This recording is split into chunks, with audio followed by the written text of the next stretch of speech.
이건 답이 나왔는데요? 이렇게 의견이 갈릴 때는 와이프 말을 들어야 됩니다. 맞죠? 정답. 안녕하세요. 여러분들의 부동산 고민을 속 시원하게 해결해드리는 고민이머니 임민소입니다. 안녕하세요, 기린만입니다. 소장님 혹시 예. 10원빵이라고 아세요? 뭔 빵? 10원빵. 10원? 10원 빵 잘 모르겠어요. 공주에 있는 빵인데 동전 10원짜리 모양의 빵이에요. 아, 10원짜리 빵이라고? 네. 근데 사실 생각했던 것보다 그렇게 맛있지는 않고 진짜? 그리고 3,000원이어가지고 아, 10원 빵인데 왜 3,000원? 그러니까 10원이어야지 3,000원이더라고요. 10원은 너무했다.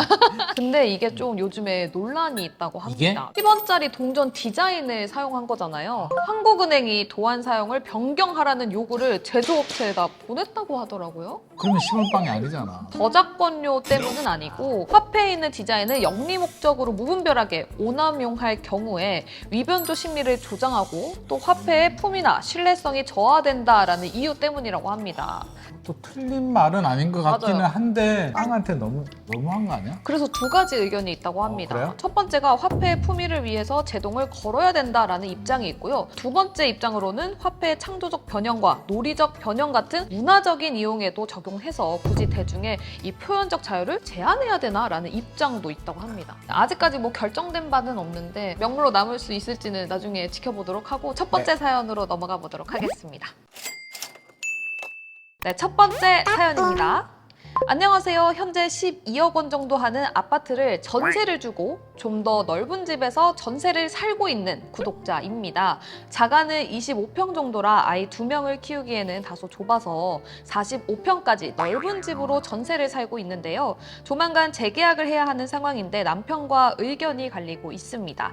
저희가 자가 대출도 있고 전세를 오면서 조금 무리한 감이 없지 않아 있거든요. 남편은 이번 기회에 25평짜리 자가로 가자라는 입장이고요. 저는 공간도 좁고 층간소음도 걱정이 되기 때문에 전세 재계약을 하자라는 입장입니다. 아니면 25평짜리 자가를 팔고 대출을 더해서 이사하자라는 제 3계획도 있는데요. 투자 관점에서는 어떤 의견이 맞을까요? 라고 고민해 주셨습니다. 이건 답이 나왔는데요? 진짜? 네. 무슨 답이 벌써 나와요? 이렇게 의견이 갈릴 때는 와이프 말을 들어야 됩니다. 맞죠? 정답. 아, 진짜 정답이에요. 남편이 반대해서 못 샀잖아요. 네. 집값 올라가면 어떻게 될 것 같아? 봐봐, 내가 그때 사자고 했잖아. 누구 욕 먹어요? 부인이 사지 말자고 하는데 남편이 우겨서 샀잖아요. 네. 집값 떨어지면 또 욕을 엄청 먹습니다. 뭘 해도 욕 먹는다. 그러니까 가급적이면 부인 하자는 대로 따라가는 게 가정의 평화를 위해서 일단 좋습니다. 하지만 우리는 또 분석을 해야 돼요. 그쵸. 우리가 집이라는 게 있잖아요. 두 가지 관점에서 좀 봐야 돼요. 하나는 투자 관점, 자본 이득이라고 하는데 이 아파트가 올라갈 수 있는 가능성이 있느냐. 두 번째는 행복하게 잘 사는 목적도 있잖아요. 애들 공부도 하고 가치관도 형성이 되고 이 중요한 시기에 좋은 환경을 만들어주는 가치도 저는 절대 무시하면 안 된다. 그러면 이분 입장에서는 25평 아파트를 내가 전세 주고 있고 45평에 전세를 살고 있잖아요. 네. 부인의 의견은 집값 올라가면 우리 25평 아파트는 올라가겠지. 애들도 있고 좋은 환경을 만들어줘야 되는데 그대로 가자라는 입장이고요. 남편 입장에서는 언제까지 우리가 이렇게 메뚜기처럼 이사 다녀야 되니까. 홍길동이 아버지라 못 부르는 것처럼 왜 내 집이 있는데 내 집에 못 들어가는 거야. 남편 의견도 충분히 일리가 있는 거고요. 세 번째 안은 25평을 팔고 차라리는 45평 내 집 마련을 하자라는 게 세 번째 의견인데 저는 세 번째 의견은 좀 반대하는 입장이에요. 왜요? 지금 트렌드가 중대형보다는 중소형 위주로 움직이고 있어요. 중소형 아파트들은 황금성, 수요자들이 많아요. 팔 때 잘 팔리고 가격이 탄력성이 좋죠. 올라갈 때 잘 올라가요. 그래서 일단 지금 대한민국에서는 소형이 좀 유리하다. 네. 투자 측면에서는요. 중대형은 널찍널찍하고 좀 편하고 좋긴 한데 어떤 단점이 있냐면 첫 차가 어떤 차였어요? 저요? 저 SUV요. 처음부터? 네. 처음부터 좋은 차를 샀네? 저는 첫 차를 소형차부터 샀거든요. 아, 그래요? 처음에 소형차에서 중형차로 가니까 너무 좋더라고요. 그쵸. 근데 한 달 지나니까 좋은 줄을 못 느끼겠더라고요. 적응하고 익숙해지는 거죠. 집도 마찬가지고 39평, 48평, 55평 다 살아봤는데 나중에는 55평도 집이 왜 이리 좁아.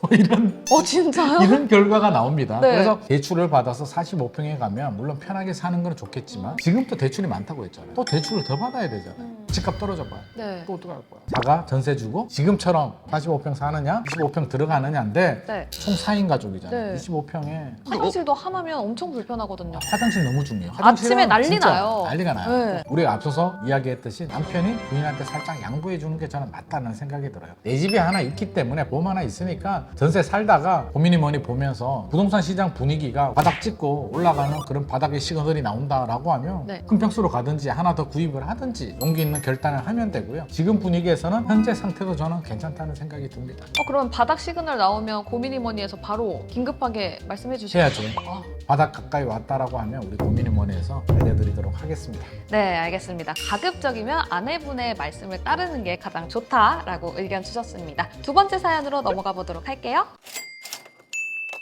네, 두 번째 사연 보겠습니다. 짠!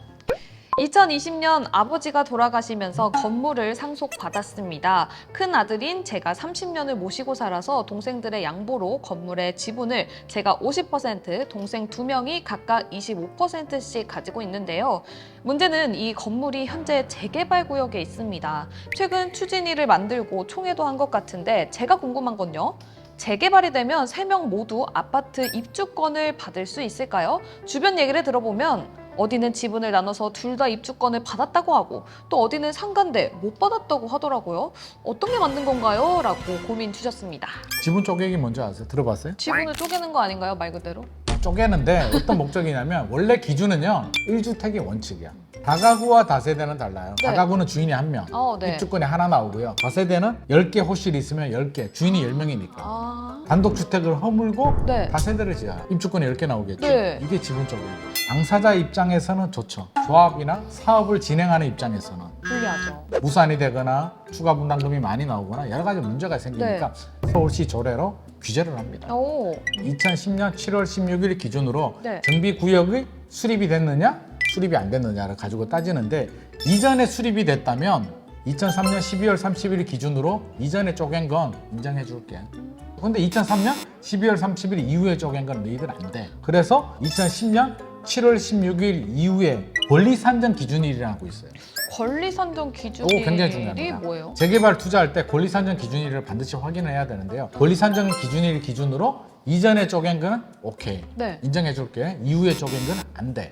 그럼 그 기간은 누가 정하는 거예요? 정비 계획부터 정비 구역 지정일 사이에 네. 시도지사가 정해요. 서울 같으면 서울시장, 경기도 같으면 경기도지사가 정하는데 인정하면 정비 구역 지정일이 권리 산정 기준일이 됩니다. 이분은 한 개를 지분으로 나눠버렸어요. 50, 25%, 20%. 그쵸. 이게 아파트라면 나눠버리게 되면 한 개만 나옵니다. 그쵸. 한 개만 나오는데 이분은 건물이잖아. 네.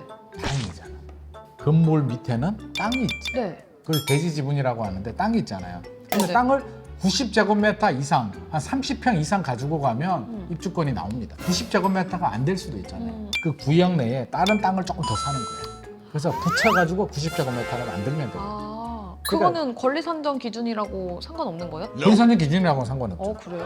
이거는 쪼개는 게 아니잖아요. 네. 내가 추가로 구입하는 거기 때문에. 그건 또 되는구나. 그렇죠. 근데 꼭 모두 받는 게 좋은 건 아니라고 하셨어요? 이게 대지 지분이 작으면 아마 50% 지분까지 이분만 받을 가능성도 있습니다. 동생들 못 받을 가능성도 있어요. 그래요? 네. 근데 추가로 또 지인 얘기를 해주셨는데 네. 상가를 가진 친구분은 또 못 받았다고 해요? 상가랑 건물은 좀 다른가요? 상가와 건물은 다릅니다. 재개발 입주권이 나오는 조건은요. 토지하고 건축물, 주택으로 보거든요. 네. 주택을 가지고 있으면 무조건 나옵니다. 음... 땅을 가지고 있으면 90제곱미터가 넘어야 돼요. 네. 상가를 가지고 있으면 기본적으로 상가가 나옵니다. 하지만 이게 100%는 아니에요. 주택 같은 경우는 쪼개기 규제가 있는데 또 상가는 또 규제가 없었기 때문에 상가 쪼개기도 또 유행을 하고요. 근데 지분이 충분히 많고 땅을 많이 가지고 있고 조합원들이 수가 많지 않아서 주택을 받을 수 있으면 또 받을 수도 있습니다. 케이스 바이 케이스이기 때문에 조금 더 개별적으로 분석이 들어가야 될 것 같습니다.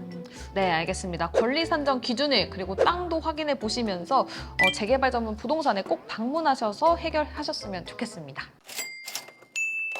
네, 오늘도 부동산 고민을 풀어봤습니다. 저도 얼른 돈 벌어서 부동산 고민해서 이렇게 고민이머니에 보내고 싶네요. 그거 재밌을 것 같습니다. 그러니까요. 제 사연이 딱 올라와서 소장님 풀어주시고 네. 소장님도 고민 있으면 보내주세요. 스스로 해결하겠습니다.